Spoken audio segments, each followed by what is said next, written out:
Today, we're going to talk about something every single brand dreams of: genuine, die-hard customer loyalty. And to do that, we're diving into one of the greatest comeback stories in business history, the story of Harley-Davidson.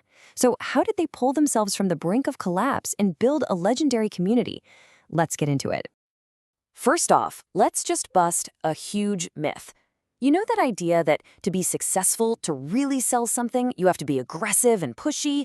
Well, what if I told you that's completely backward? What if the real key to success isn't about pushing at all? The truth is, real, lasting influence, it all comes down to trust. It's about being open, showing some genuine warmth, and of course, being really, really good at what you do. When people trust you, you don't have to push them. They actually want to come to you. And honestly, no one proves this better than Harley-Davidson. Now, to really appreciate their success, we have to rewind the clock. We've got to go back to a time when the company was facing complete and total failure. And I'm not talking about a small dip in sales. This was a full-on fight for survival. The contrast here is just wow. On one hand, you have the legend, right? Harley-Davidson, this all-American icon. But the reality in the 1980s, it was bleak. Sales were in a nosedive, and the company was pretty much staring into the abyss. So what was going on? Well, they were getting absolutely hammered by competition from Japanese manufacturers. These bikes were affordable, and their quality was fantastic. Harley knew they had to do something. So they seriously improved their production, which was great, but that was only half the battle. The real fight was for the hearts and minds of the riders. And this, right here, is where the story gets really interesting.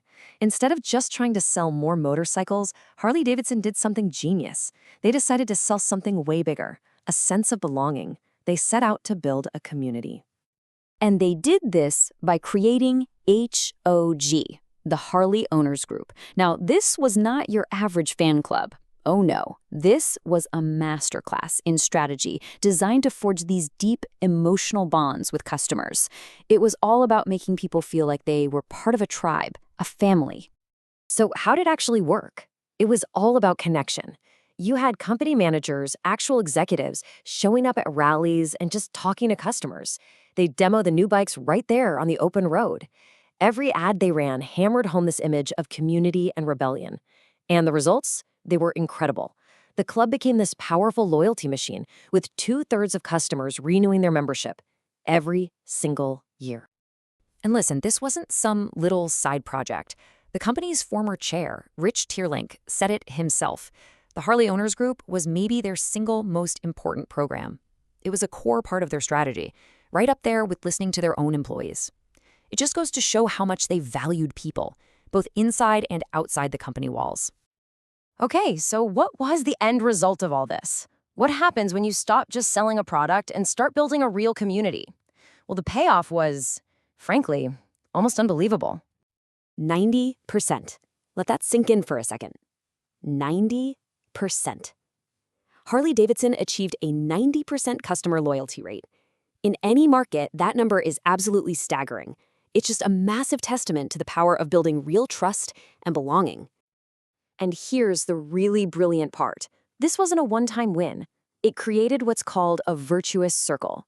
You see, more trust led to stronger bonds, which led to more profit, which then allowed Harley to pour even more resources back into that community. It's a success engine that fuels itself. The Harley story is incredible, right? But it's more than just a story. It's a blueprint. So the real question is, how can you apply these same lessons? Let's break down the practical steps. All right, step 1. Be ridiculously consistent. Harley sold that feeling of freedom and rebellion at every rally and every ad, every single time. Step 2, know your value. Harley wasn't just selling a bike. They were selling membership into a tribe. What are you offering beyond just the product? Third, give new customers a reason to come back. The HOG rallies made new riders feel like they were part of the inner circle from day one. And 4, reward your regulars.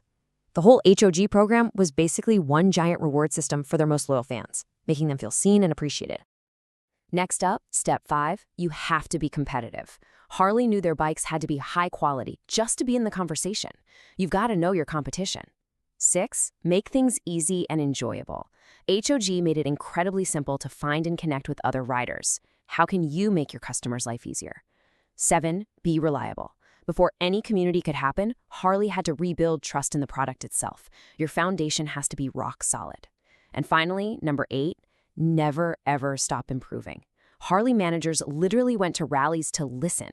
This isn't a one-time fix, it's a constant loop of listening and getting better. So, as we wrap this up, I want to leave you with this question. Harley-Davidson didn't just sell a product, they built an entire world around it.